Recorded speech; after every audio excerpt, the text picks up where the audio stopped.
कोई प्रश्न पूछा है कि स्वामी विवेकानंद ने युवाओं के लिए सबसे अच्छे 3 सुझाव क्या दिए हैं।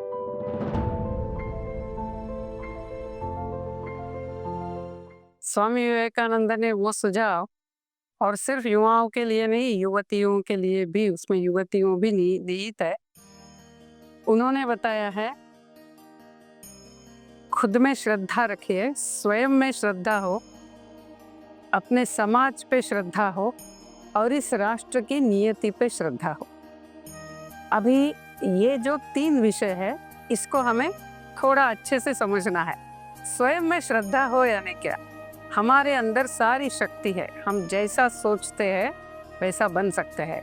तो हम सकारात्मक सोचें, हम अपने जीवन का कोई उद्देश्य तय करें और उसके अनुसार अपने अंदर की सारी शक्ति का प्रगटीकरण करें, क्योंकि हमारे अंदर सारी शक्ति है। तो ये पहला, स्वयं में श्रद्धा। दूसरा है समाज में श्रद्धा। तो समाज में श्रद्धा यानी क्या है?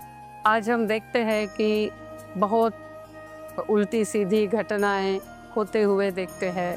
कभी अलग अलग समुदायों के बीच में एक ईर्ष्या का, एक द्वेष का वातावरण देखते हैं और ये सारा देखते हुए हमें लगता है कि ये सही नहीं है, ये समाज तो गया बीता है या ये कभी एक नहीं हो सकता है।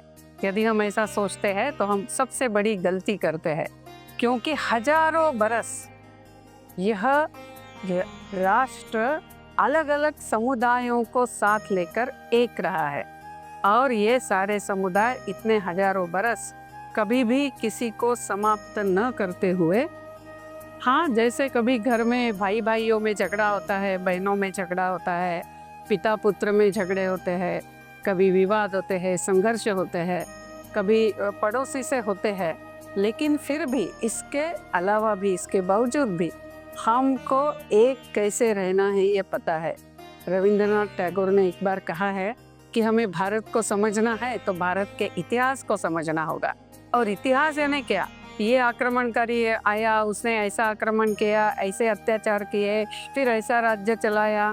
ये इतिहास का एक बहुत छोटा भाग है।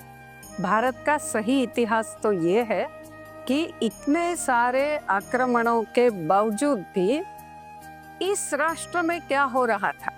तो सर्वसाधारण लोग ये अत्यंत विविधता के परे जो एकात्मता है, जो सबको जोड़ने वाला सूत्र है, उस सूत्र को ही प्राप्त करने का प्रयास इस राष्ट्र में हजारों वर्षों से चलता आ रहा है।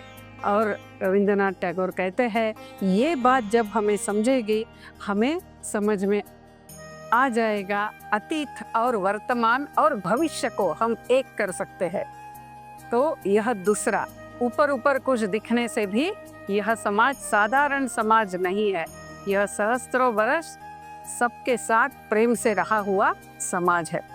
फिर तीसरा, अपने राष्ट्र की नियति पे श्रद्धा, यानी भारत राष्ट्र का कोई प्रयोजन है, भारत राष्ट्र को ही, पूरे विश्व को, यह पूरा अस्तित्व एकात्म कैसे है, मनुष्य ईश्वर स्वरूप कैसा है और सबके प्रति अपना जो कर्तव्य है वो पूरा करते हुए, यानी परिवार, समाज, राष्ट्र, सृष्टि, इन सब के प्रति अपना जो कर्तव्य है उसका पूरा करते हुए हम अपने जीवन को कैसा गढ़े, यह बताने वाला तंत्र, यानी ही धर्म का अर्थ केवल यह राष्ट्र ही पूरे विश्व को बता सकता है।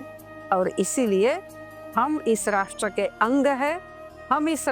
अंग हैं, इसलिए इस राष्ट्र के पुनरुत्थान में हम कार्य करें, क्योंकि इस राष्ट्र का पुनरुत्थान ही पूरे विश्व के, सारे ही मानव जाति का, विश्व का ही कल्याण है।